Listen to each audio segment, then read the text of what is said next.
যে সেজদা দেয় না সে ইবলিস, শয়তান। কোরআন শরীফ বলছে, আল্লাহ বলছে, ইবলিস তুই সেজদা দিলি না, আজকে থেকে তুই শয়তান। কি এর আগে কি ইবলিসকে শয়তান বলতো? আপনারাও বুঝবেন এটা একেবারে সবাই। ইবলিসরে শয়তান বলে কোন দিন থেকে? এই যেদিন কি দেয় না। এর আগে তো সে কি ছিল না? এর আগে তার পরিচয় ছিল মুআল্লিমুল মালাইকা, ফেরেশতাদের শিক্ষক। যেদিন সেজদা দেয় নাই সেদিন থেকে আল্লাহ বলছে, আজকের থেকে তুই শয়তান, আজকের থেকে তুই রাজিম, ফাখরুজ ফাইন্নাকা রাজিম। আজকের থেকে তুই রাজিম, অভিশপ্ত, অভিশপ্ত, অভিশপ্ত, অভিশপ্ত। ওয়া ইন্না আলাইকা লানাতা ইলা ইয়াউমিদ্দিন।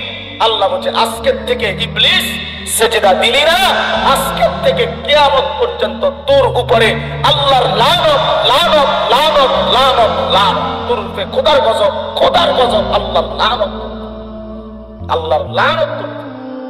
ইবলিসকে আল্লাহ বলছে একটা সেজদা দাও না, একটা সেজদা।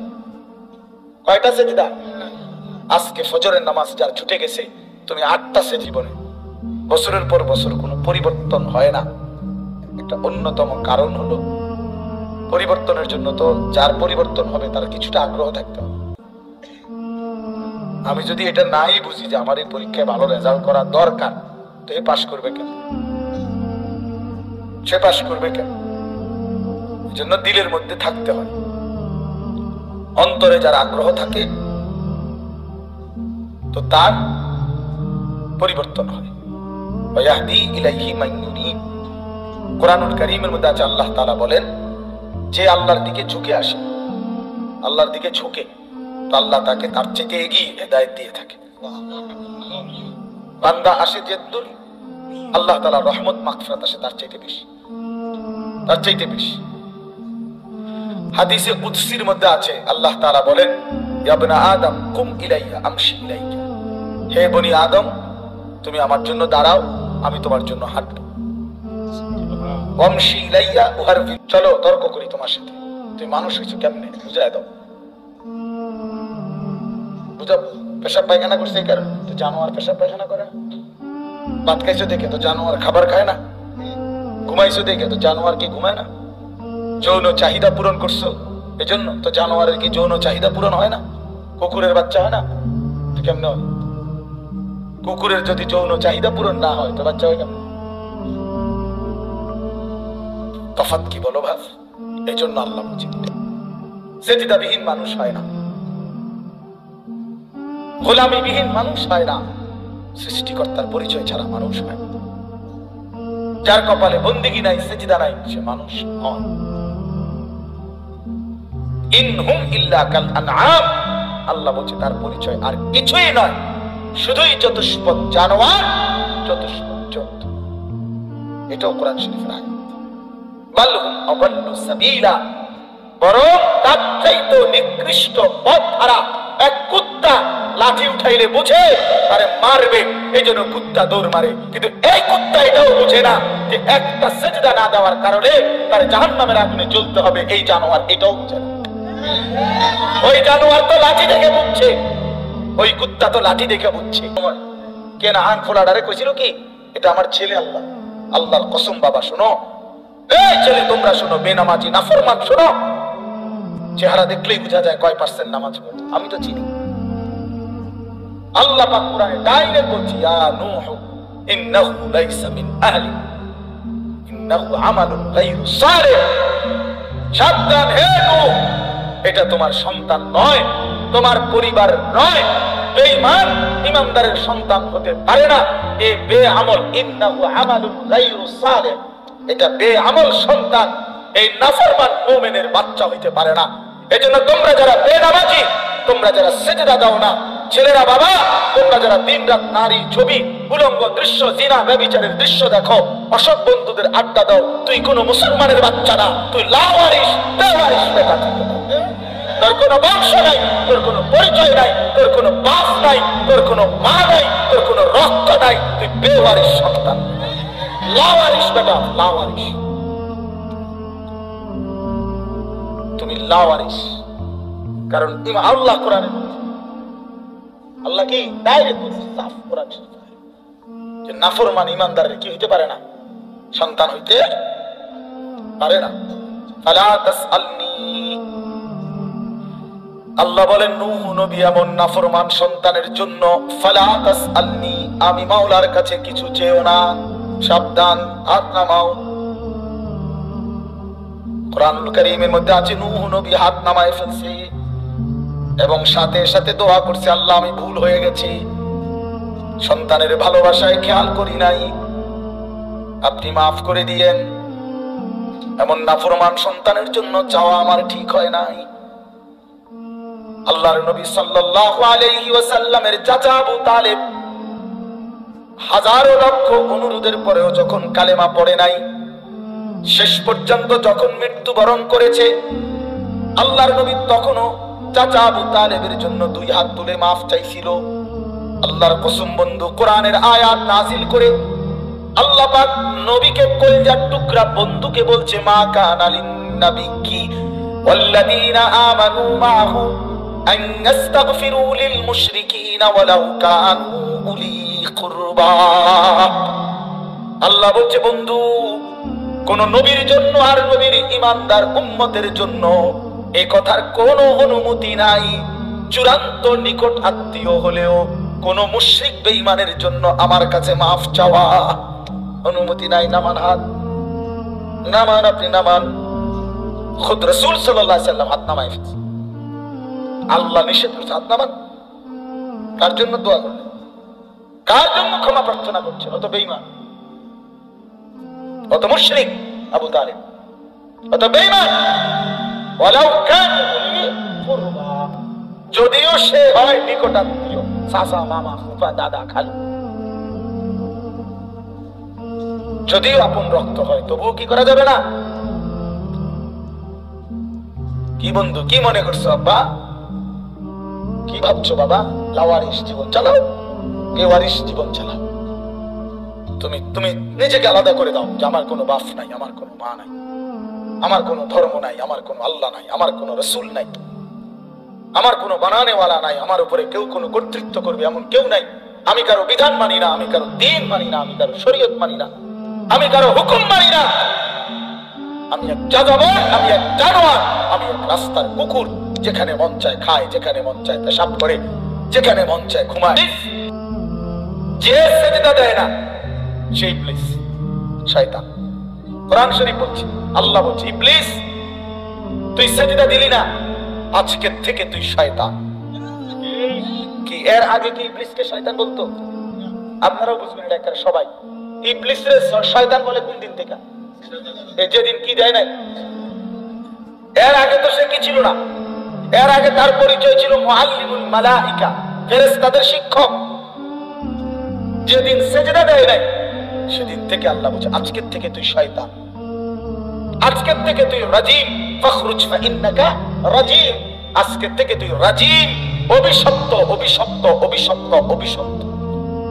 ওয়া ইন্না আলাইকাল লানাতা ইলা ইয়াউমিদ্দিন, আল্লাহ বলছে আজকের থেকে ইবলিস সেজদা দিলি না, আজকের থেকে কিয়ামত পর্যন্ত তোর উপরে আল্লাহর লানত, লানত, লানত, লানত, লানত, তোর উপরে খোদার গজব, খোদার গজব, আল্লাহর লানত, আল্লাহর লানত। ইবলিসকে আল্লাহ বলছে একটা সেজদা দেয় না, একটা সেজদা। কয়টা সেজদা? আজকে ফজরের নামাজ যার ছুটে গেছে, তুমি 8টা সেজদা দাও রে। 4 রাকাত নামাজে 8টা সেজদা। আজকের জোহরের নামাজ যার ছুটে গেছে, তো 12 রাকাত নামাজে অথবা 10 রাকাতই হোক, তো একটি সেজদার কারণে যদি আল্লাহ কোরআনে বলছে ওয়া ইন্না আলাইকাল লানাতা ইলা ইয়াউমিদ্দিন, তোমার উপরে কিয়ামত পর্যন্ত আমি আল্লাহর লানত, তাহলে আজকে এতগুলো সেজদা ছুটে গেলে তোমার উপরে কি পরিমাণ লানত বলো বাবা। শেষ পর্যন্ত দুনিয়া কি ভোগ করছো?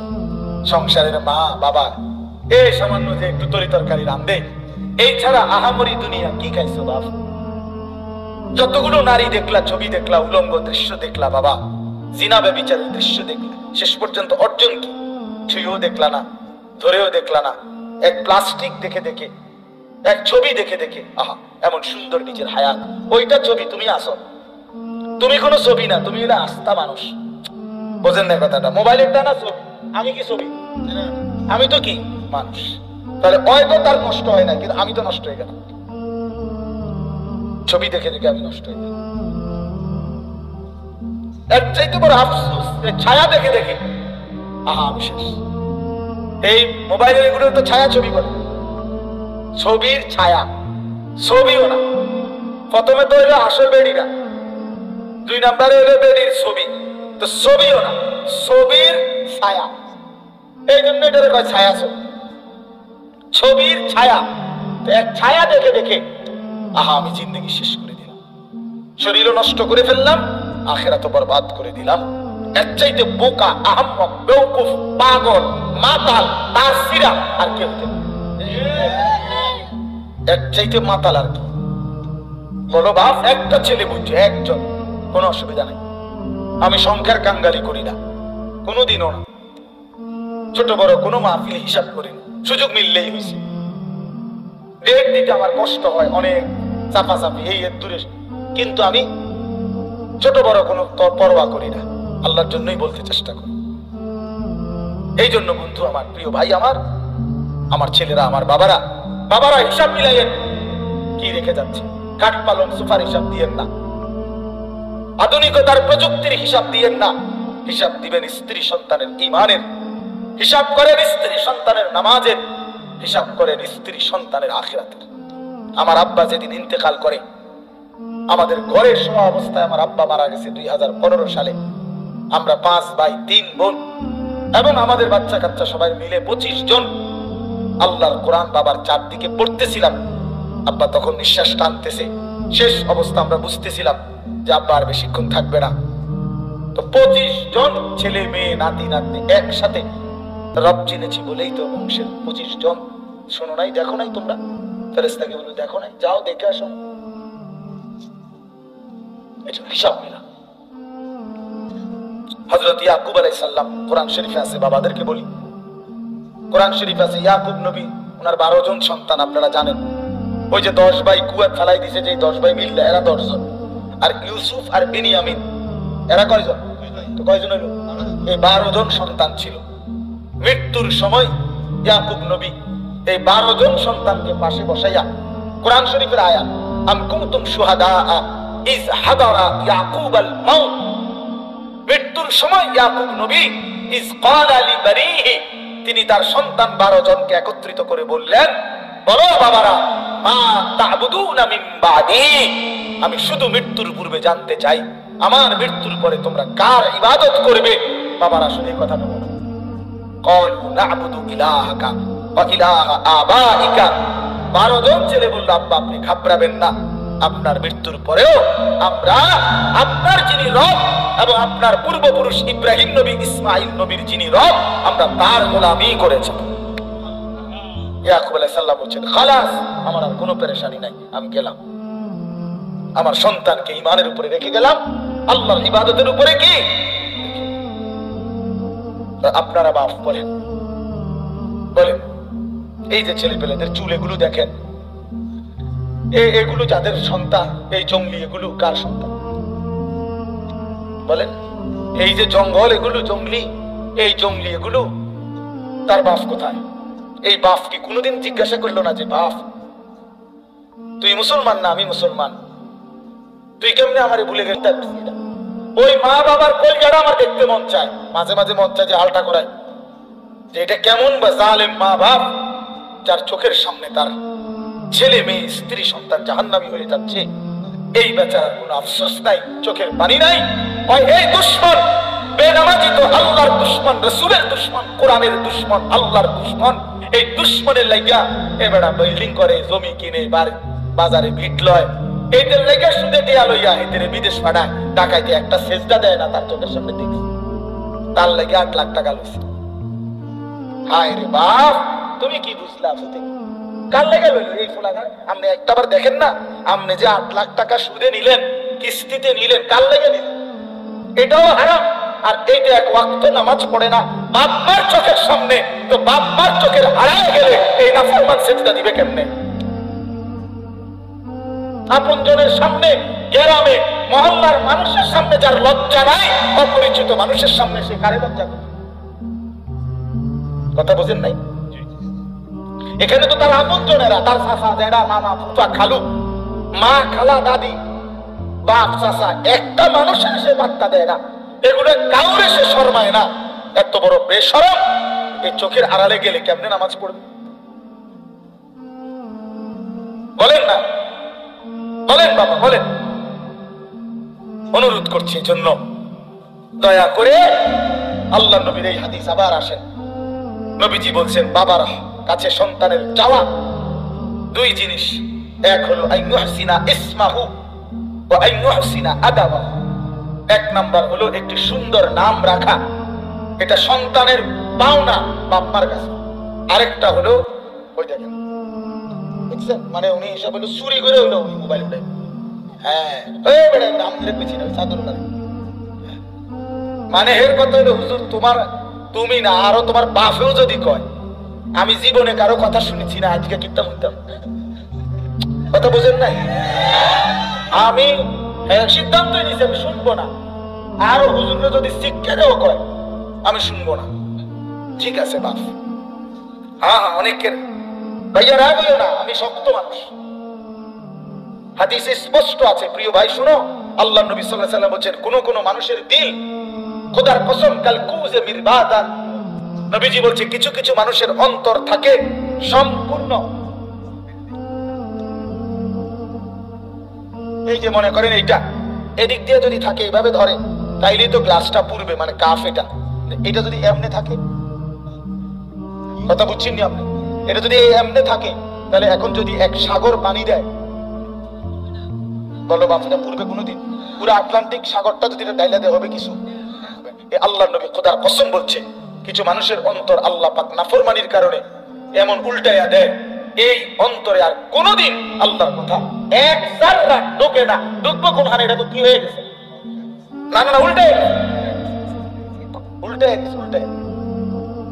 এই জন্য হাদিস আছে নবীজি 5 ওয়াক্ত নামাজের পরে একটা দোয়া করতেন, ইয়া মুকাল্লিবাল কুলুব সাব্বিত কলবি আলা দীন। অর্থ কি? হে দিল পরিবর্তনকারী, হে অন্তরের উলট পালটকারী, আপনি আমার অন্তরটা আপনার দ্বীনের উপরে মজবুত রেখে। রাগ হলো না বাপ, ছেলেরা বাপ তোমাদের জন্য দয়া করে বললাম, হয়তো এমন কোনোদিন মিলবে না বন্ধু যে তোমার আখিরাত মনে করাই দিছে। সমবয়সী বন্ধু কোনোদিন বছরের পর বছর তোমার অসভ্যতা চরিত্রহীনতা দেখে কোনোদিন একটাবারও বললো না কিরে দোস্ত আমরা না মুসলমান, মুসলমান এমন হয় কেমন?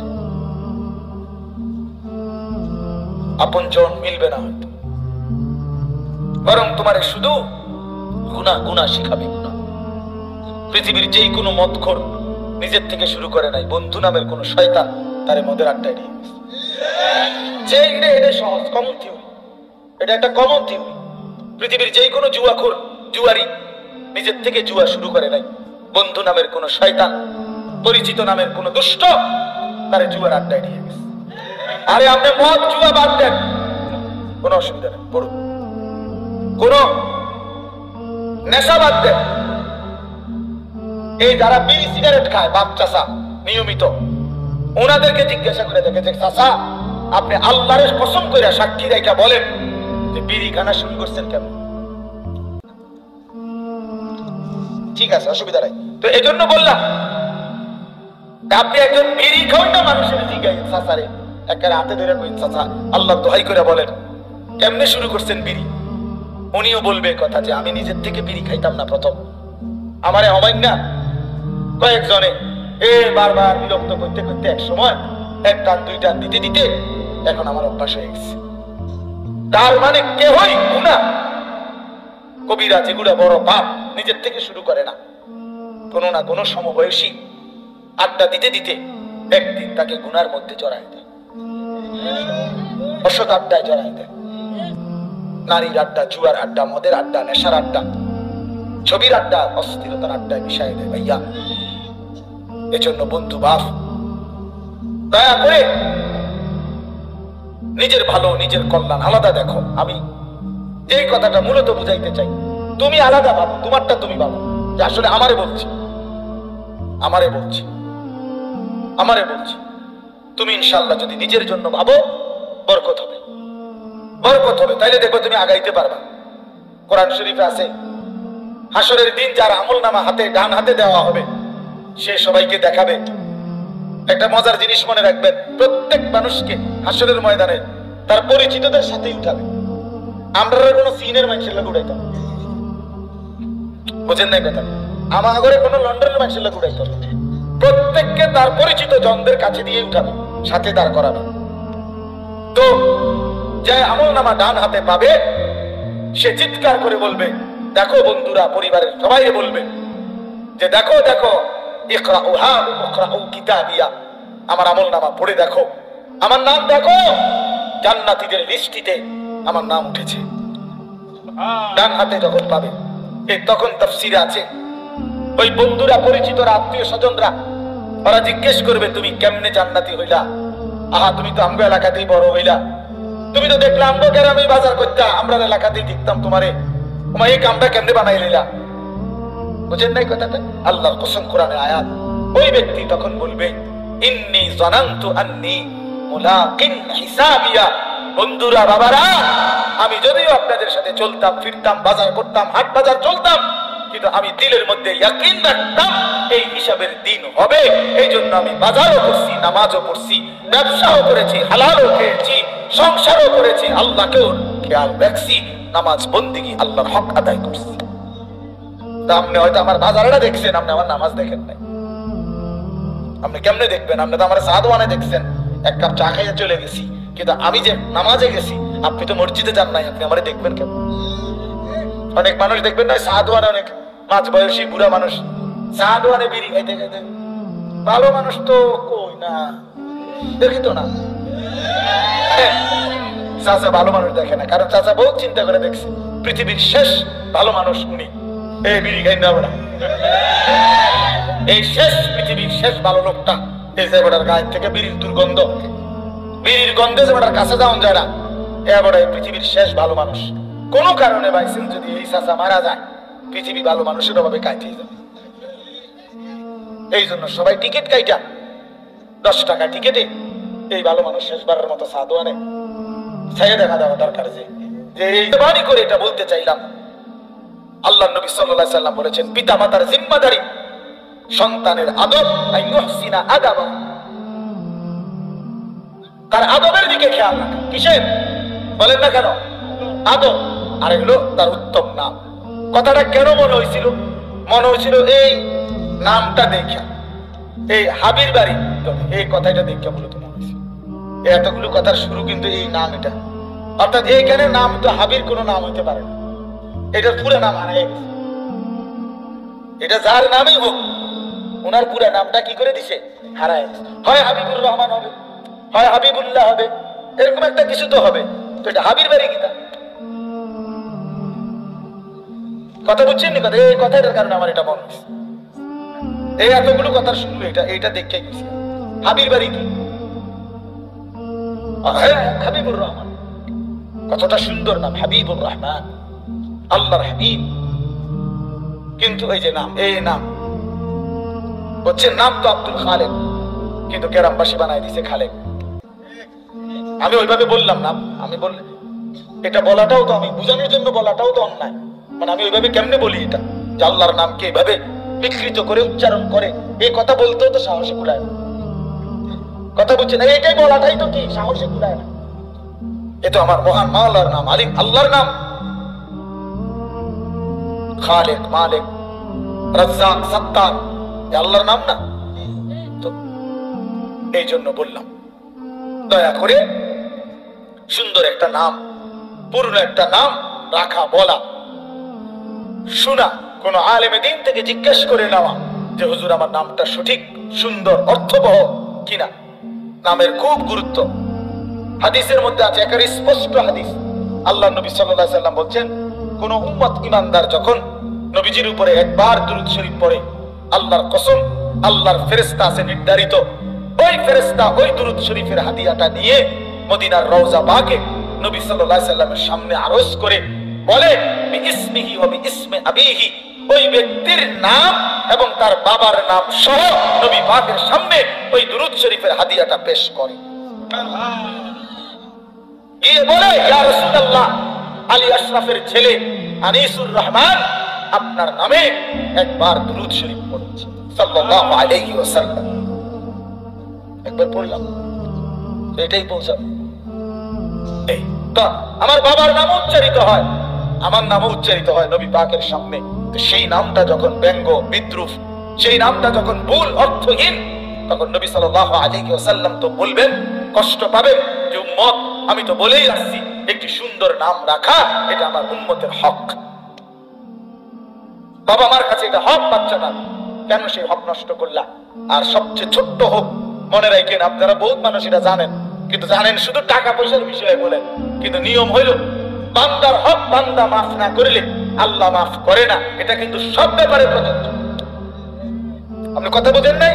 শুধু টাকার বিষয়ে না, সব বিষয়ে আপনি যতগুলো হক, এই বাচ্চার হক তাকে দ্বীন শিখানো, তাকে আদব শিখানো, তাকে আখলাক শিখানো, তাকে কোরআন শিখানো, তার আল্লাহর পরিচয় রাসূলের পরিচয় দেওয়া, তাকে দ্বীন বুঝায় দেওয়া। এই 6 বছরের বাচ্চা অবুঝ বাচ্চা, তার নিজস্ব কোনো সিদ্ধান্ত নাই। 7 বছরের বাচ্চার নিজে কোনো সিদ্ধান্ত নেওয়ার কোনো অধিকার নাই, কোনো বুঝে নাই। আপনি কেন তারে আল্লাহর কোরআন থেকে বঞ্চিত করলেন, রাসূলের হাদিস থেকে বঞ্চিত করলেন? তারে কেন নামাজ থেকে বঞ্চিত করলেন? নবী তো বলছিলেন 7 বছর বয়সেই তোমার বাচ্চাকে নামাজ পড়াও। নবী তো বলছিলেন 10 বছর বয়সে বাচ্চা যদি নামাজ না পড়ে এবার তারে প্রহার করো, আঘাত করো, তারে শাসন করো। আপনি কেন ছেড়ে দিলেন? আল্লাহর কসম, এই বান্দার হক নষ্ট করলেন, বাচ্চার হক নষ্ট করলেন। এই হক নষ্টকারী মা বাপ মনে রাখেন হাসরের ময়দানে বেইজ্জতি হওয়ার জন্য রেডি থাকেন। ওই মা বাপকে এই সন্তান বেইজ্জতি, কোরআন শরীফ বেইজ্জতিটা কেমন আইটেমের হবে? এই সন্তান বাবা আল্লাহকে বলবে, আল্লাহ যাদের কারণে আজকে আমি জাহান্নামী, আমার সেই অভিভাবক, আমার মা বাপ এখানে আনেন। আল্লাহ বলবেন কেন? তো সন্তান বলবে, নাজআলহুমা তাহতা আকদামিনা, আমার 2টা পায়ের নিচে ফালাইয়া আজকে এই মা বাপকে হাসরের ময়দানে মারাইয়া পুরাইয়া এরপরে আমি জাহান্নামে যাব। আপনি তখন টের পাইবেন, আপনি তখন টের পাইবেন ভাত তরকারি আর খাট পালং। আপনি তখন শিক্ষারা কইবেন, ফুট আরে সোফারে কাল লাগে রে বানাইলাম, আরে সোফারে, আরে আলমারি রে, আরে বিল্ডিং রে, ফুট তুই তো উঠতে আসিলি। আমি নিজে মেস্তুরি ইট গাইতে গেছে, আমি নিজে ফানি দিছি রে ফুট। 7টা ডালাই দিবার পরে 15টা দিন টানা আমি ফানি দিছি ফুট। আরে তোগুলো লাগে তুই করছি রে বাবা, কি না করলাম তো বললে, কি না করলাম, কি না করলাম। বালুর লোকে দাঁড়াই আসিলাম, মেস্তুরির সামনে দাঁড়াই আসিলাম, হ্যাঁ গুনে গুনে ইট বালু সিমেন্ট একটাও যাতে কম না দেয়, কি কষ্ট করে খেয়াল করছিলাম একটা বিল্ডিং যাতে মজবুত হয়, আখিরাত যাতে বরবাদ হয়। বুঝেন না কথাটা? বিল্ডিং যেন মজবুত হয়, যেন তোরে আজরাইলে টাইম নাও ঘরের থেকে বাহির করতে না পারে, এমন শক্ত SS5 এর গেট লাগাই দিছি বাপ। কোনো চিন্তা করবি না, আমার দাদার আমলে মারা গেছে যাইতে পারে, তার বেড়ার ঘর ছিল, টিনের ঘর ছিল, দুয়ারও ছিল বেড়ার, টিনের এত সামান্য দরজা খুললে ফেরেশতা নেওয়া এটা হইতে পারে। SS5 থেকে আজরাইল নেওয়া সম্ভব না। কাজে কোনো চিন্তা করো না আব্বা, আমি মরলে মরছি কিন্তু তুই মরতি না, আমি মনে করাই দিলাম। আর যদি কোনোদিন বলতে না পারি, আর যদি কখনো আসার সুযোগ না হয় বাবা, একবার আসছি একবারই বললাম, আখিরাত মিলাইয়া দিয়েন। যুবক ভাই তোমাদেরকেও বলি বাবা, আবারও বলছি ওই কথা, এত কম বয়সে যদি তুমি এতটা নষ্ট হয়ে যাও, আমার বাপ আগামীর হায়াতটা কেমনে পার করবা? যদি আল্লাহ তোমার 40 বছর হায়াত দেয়, 50 বছর হায়াত দেয়, আমার প্রিয় ভাই কেমনে বললে বুঝবা যে তুমি 1 ওয়াক্ত নামাজ পড়ো না, তোমার সন্তানটা কেমন হবে? তুমি যে সারাদিন মোবাইলে নারীর ছবি দেখো, তো আল্লাহ যদি হায়াতে বাঁচায়, তোমারে বয়স হয় তোমার, আল্লাহ যদি তোমারে বিবাহের সামর্থ্য দেয়, তোমারও তো আল্লাহ চাহে তো সন্তান হবে ইনশাআল্লাহ। তো সেদিন তোমার সন্তানের আখলাক কি হবে বলেন? এই জন্য আমি ছেলেদেরকে অনুরোধ করলাম, নিজেরে নিজে বরবাদ করো না, নিজের পরিবর্তনের জন্য। এবার এই আয়াতটা শেষ কথা, আমরা যদি সিদ্ধান্ত নিতে পারি যে আমার বদলানো দরকার, আমার আখিরাত দরকার, আসলে ইমানদারের জীবন আখিরাত, দুনিয়া আমাদের জন্য না। কোরআন শরীফে আছে, আল্লাহ তাআলা বলেন বেঈমানের কথা হলো মা হিয়া ইল্লা হায়াতুনা দুনিয়া। সরাসরি কোরআনের আয়াত। আল্লাহ বলে কাফেরদের কথা যে জীবন মানে শুধুই দুনিয়া, মা হিয়া ইল্লা হায়াতুনা দুনিয়া। কাফেরের কথা এটা আল্লাহ কোরআনে বলছে, জীবন মানে শুধুই দুনিয়া। আর ঈমানদারের জন্য আল্লাহ বলছে ওয়া ইন্নাদ দারাল আখিরাতা লাহিয়াল হায়াওয়ান। আল্লাহ বলছে বান্দা শোনো, নিশ্চয়ই আখিরাতই হচ্ছে জীবন। এজন্য ঈমানদারের জীবন মূলত আখিরাত, ঈমানদারের মূলত হায়াত হলো আখিরাত, আর বেঈমানের হায়াত হলো দুনিয়া। দুনিয়া। অতএব আমরা যদি আখিরাতের কথা ভাবি, নিজের ঈমান আমল চরিত্রের কথা ভাবি, তো আমাদের পরিবর্তনের জন্য, নিজেকে বদলাবার জন্য, নিজের জীবন সাজিয়ে তোলার জন্য একটা চমৎকার মৌসুম, সিজন আমাদের সামনে, সেটা হলো মাহে রমজান। এই কথাটা বলার জন্যই কোরআনের আয়াতটা পড়ছি, এটাই শেষ কথা। মাহে রমজান, মানুষ মৌসুম চিনতে হয়। আলুর সিজনে আলু লাগাইতে হয়, কফির সিজনে কফি লাগাইতে হয়, আখিরাতের সিজনে আখিরাত কামাইতে হয়। জাহান্নাম থেকে বাঁচার সিজন আসতেছে, জান্নাত কামাই করার সিজন আসতেছে, তাকওয়া অর্জনের সিজন আসতেছে, নিজেকে মুত্তাকি বানানোর মৌসুম আসতেছে।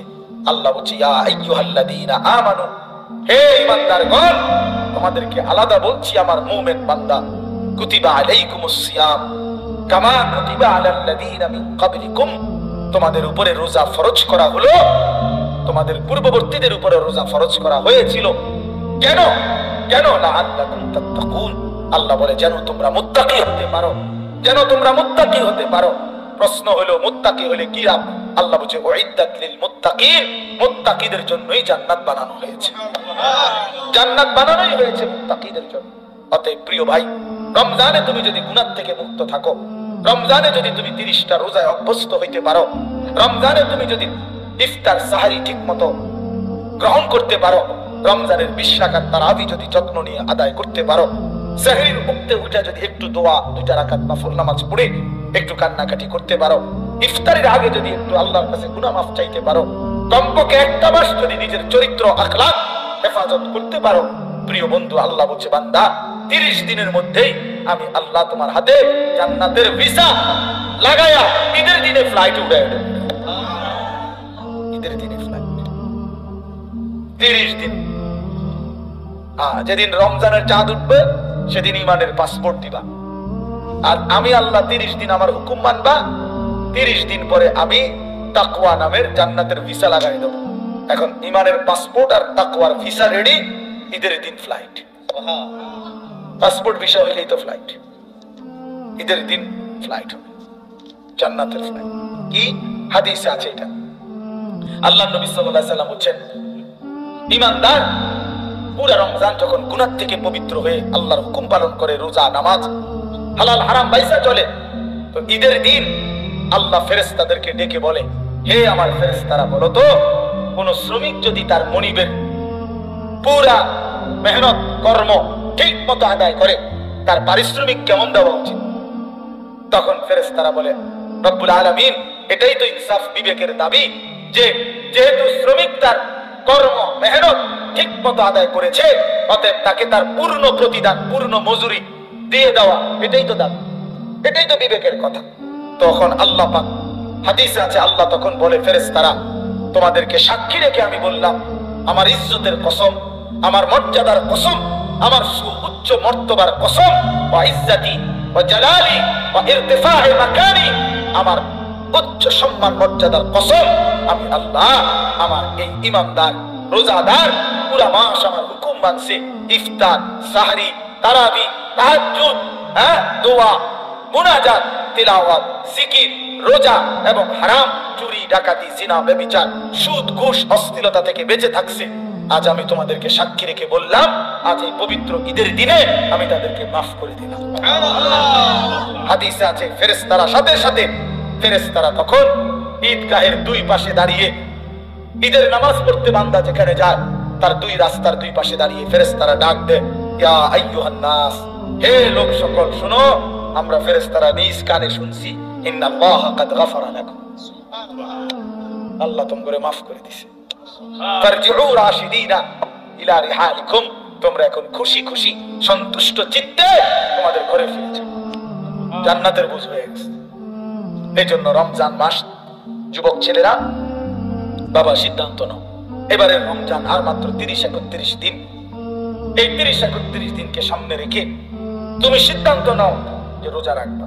প্রিয় ভাই, তোমরা ছেলে বেশি এই জন্য বললাম, মনে রেখো আল্লাহর নবী সাল্লাল্লাহু আলাইহি সাল্লাম স্পষ্ট হাদিসে বলছে ফা ইন্না সাওমা লাহু ফিজাউন, নবীজি বলছে রোজা একজন যুবকের জীবনে একটি কার্যকর আমল। কেন? তার যৌন চাহিদা নিবারণের জন্য, নিয়ন্ত্রণ করার জন্য আল্লাহ রাসূল বলেছেন রোজা হচ্ছে সবচেয়ে কার্যকর একটি মাধ্যম।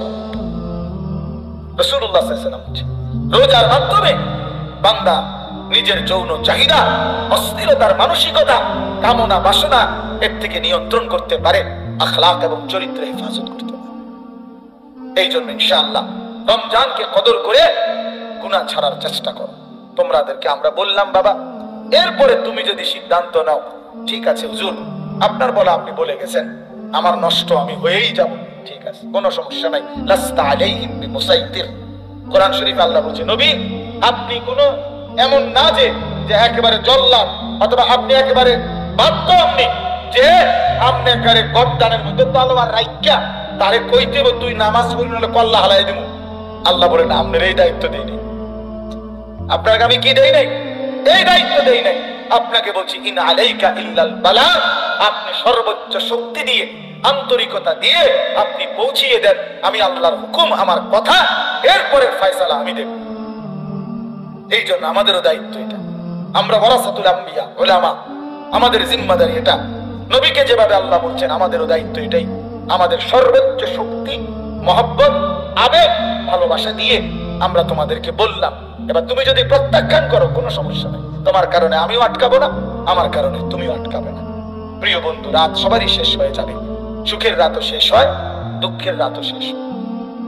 তাহাজ্জুদ যে পড়ে রাতে তার রাতও ভোর হয়, মদের আড্ডায়, জুয়ার আড্ডায় যে রাত কাটায় তার রাতও ভোর হয়, বাসর রাতও ভোর হয়। ব্যক্তিত্ব, কারণ তার নাতি, ছেলে, বাতিজার বয়সী বাচ্চাদের সামনে নিজেকে একটা ফালতু কাজ থেকে বিরত রাখবে, এতটুকু বুঝ যার মধ্যে নাই। এবারে কি ওটা প্লাস্টিক ছাড়া কি হয়তো কোনো আকলে নাই, কোনো বুদ্ধি দিমাগে নাই। এই জন্য আমি অনুরোধ করছি বয়স্ক বাবারা, মাঝ বয়সীরা বিড়ি সিগারেট যাদের অভ্যাস ছেড়ে দেন, ছেড়ে দেন। এটা চা দোকানের আড্ডা ছেড়ে দেন, নারী নাচ গান জুয়ার আড্ডা ছেড়ে দেন, অশ্লীলতার আড্ডা ছেড়ে দেন। যেটুকু হায়াত আল্লাহ দিছে বাকি এটুকু তাসবিহ পড়ে সুবহানাল্লাহ, আলহামদুলিল্লাহ, আল্লাহু আকবার, লা ইলাহা ইল্লাল্লাহ, সুবহানাল্লাহ, আলহামদুলিল্লাহ, আল্লাহু আকবার, লা ইলাহা ইল্লাল্লাহ। এভাবে তাসবিহ পড়ে, দুরূদ শরীফ পড়েন সাল্লাল্লাহু আলাইহি ওয়াসাল্লাম, সাল্লাল্লাহু আলাইহি ওয়াসাল্লাম, সাল্লাল্লাহু আলাইহি ওয়াসাল্লাম। এভাবে বারবার পড়তে থাকেন। নবীজি বলছেন উম্মত একবার যদি দুরূদ শরীফ পড়ে আল্লাহ পাক 10টা রহমত নাযিল করে, 10টা গুনাহ maaf করে দেয়। আল্লাহর কাছে ওই বান্দার মর্যাদা 10 গুণ আগের চাইতে বেড়ে যায়। এরপরে পড়তে পারেন আস্তাগফিরুল্লাহ, আস্তাগফিরুল্লাহ, আস্তাগফিরুল্লাহ, আস্তাগফিরুল্লাহ, আস্তাগফিরুল্লাহ, আস্তাগফিরুল্লাহ। আল্লাহর নবী বলেন উম্মত আমি নবী নিষ্পাপ, আমি তো মাসুম, আমি নবীর তো কোনো গুনাহ নাই, তবুও আমি প্রতিদিন কমপক্ষে 100 বার আস্তাগফিরুল্লাহ এই কালেমাটা নিয়মিত পড়তে থাকি। হাদিস এটা, হাদিস এটা। তাইলে সুবহানাল্লাহ বলেন, আলহামদুলিল্লাহ, আল্লাহু আকবার, লা ইলাহা ইল্লাল্লাহ, সাল্লাল্লাহু আলাইহি ওয়াসাল্লাম, আস্তাগফিরুল্লাহ ওয়া আতুবু ইলাইহি। বলেন এই তাসবিহ, এই 6টা তাসবিহ খুব দাম, পড়েন সারাদিন, পড়বেন। একবার পড়লেই নাকি দেখি নবীজি বলছে একবার সুবহানাল্লাহ পড়লে উহুদ পাহাড়ের চাইতে ভারী নাকি। একবার সুবহানাল্লাহ পড়লে জান্নাতে একটা খেজুর গাছ রোপণ করা হয়। এরকম আলহামদুলিল্লাহ, আল্লাহু আকবার, লা ইলাহা ইল্লাল্লাহ। আল্লাহ আমাকেই তৌফিক দান করেন, আমাদের সকলকেই তৌফিক দান করেন। আজকের এই মাহফিল আল্লাহ তাআলা কবুল করে নেন। কবরবাসীদের জন্য দোয়া, চাইছেন, হ্যাঁ, কবরবাসীদের জন্য দোয়া যেমন দরকার, জীবিতদের হেদায়েত তার চাইতে বেশি দরকার। কবরবাসী তো তার কপাল নিয়ে গেছে, গাই যাই হয়েছে হয়েছে, ওটা মরে গেছে। কিন্তু আমাদের তো এখনো সুযোগ আছে, সুযোগ আছে না? আমরা যেটুকু বেঁচে আছি এটুকু তো তওবা করা যায়, ফিরে আসা যায়। অতএব আমরা যেহেতু চোখের সামনে দেখতেছি কবরবাসী আর আমল করতে পারবে না, অতএব আমিও যেদিন কবরবাসী হব সেদিন আমিও আর কোনো আমল করতে, আজকে সুযোগ আছে, এখন সুযোগ আছে। এজন্য আমরা ইনশাআল্লাহ 5 ওয়াক্ত নামাজ পড়বো। ছেলেরা, বাবারা, পর্দার আড়ালের মা বোনরা, সবাইকে বললাম